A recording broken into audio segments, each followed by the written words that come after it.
The diplomatic chamber's lights had dimmed to nothing. Mary stood in the suffocating darkness, her neural implants still processing the horror that had unfolded 3 hours ago. Around her, the bodies of humanity's finest ambassadors lay twisted in positions that defied biology.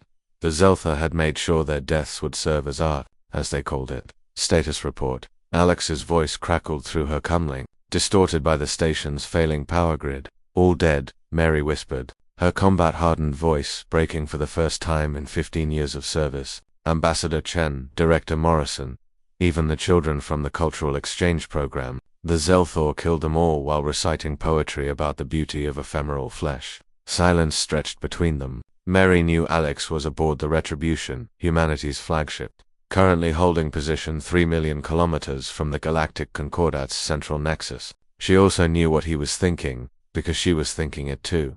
For 2 centuries, humanity had played by the galaxy's rules. They had filed their grievances through proper channels. They had smiled through insults about their primitive culture. They had watched a species with 10,000 years of civilization treated them like amusing pets. They had absorbed casual cruelty disguised as sophistication, endured condescension wrapped in diplomatic courtesy. The Zelthor massacre wasn't an act of war, it was performance art. The galaxy's most cultured species had decided that humanity's emotional responses to death made them perfect subjects for an installation piece titled Transient Sorrow in Lower Beings. Mary's hands clenched into fists. Through the shattered viewport, she could see the Concordat station, a marvel of engineering spanning 200 kilometers, home to 600 species, the crown jewel of galactic civilization. Billions of beings lived there, conducting their business with ancient protocols and baroque rituals that humanity had spent decades trying to understand and respect. Mary, Alex said, his voice carrying an edge she'd never heard before. The council is convening. Earth's representatives are being recalled. Let me guess, she replied, carefully stepping over Ambassador Chun's body, the woman who had taught her daughter to play violin, who had believed so deeply in peaceful coexistence. They're going to offer a formal apology and promise to discipline the artists involved. The Zeltha have already been applauded by 17 major civilizations for their bold exploration of mortality as medium. 3 prominent critics have called it the most important work of the millennium. Mary felt something break inside her, not into pieces, but into something sharper, more focused. She activated her emergency beacon and began moving toward the extraction point. Behind her, the diplomatic wing of humanity's greatest achievement in galactic relations lay in ruins. Alex, what's Earth saying? Another pause. When Alex spoke again, his voice carried the weight of a civilization's rage. The Prime Minister addressed the species an hour ago. New doctrine, no more diplomatic channels, no more cultural sensitivity training, no more trying to prove we're civilized enough to sit at their table.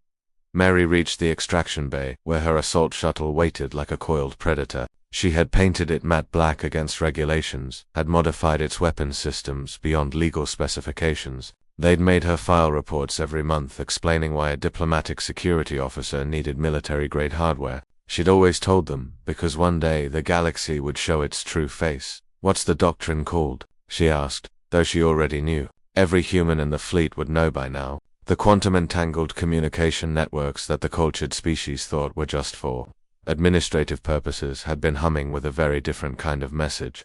Protocol Chimera, Alex confirmed, named after humanity's monster, the one that was everything and nothing, that couldn't be categorized or understood by simple rules. Command says, if the galaxy wants to treat us like barbarians, we'll show them what human barbarians actually look like.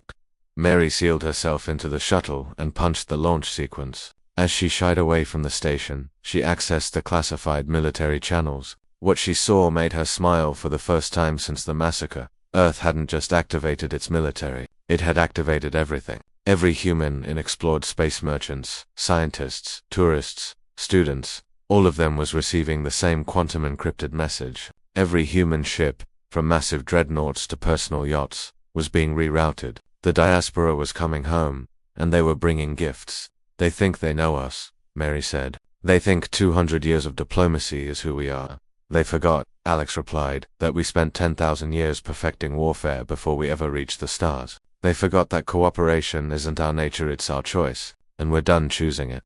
The Retribution came into view, and Mary's breath caught. It wasn't alone. Hundreds of ships were assembling human vessels modified with technologies The Concordat had banned us too aggressive for civilized species. Railguns that could crack planets, plasma weapons that burned hot enough to ionize entire atmospheres, quantum mines that could collapse spatial dimensions, and worse things humanity had designed but never built, because they'd been trying so hard to be good.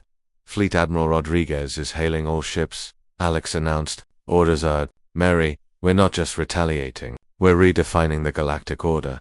Mary docked with the Retribution and made her way to the bridge. Around her, the crew moved with terrible purpose. These weren't the carefully measured movements of diplomats. This was humanity's older face, the one that had climbed from caves to conquer a world, that had turned the atom into a weapon, that had built civilizations on bones and ambition.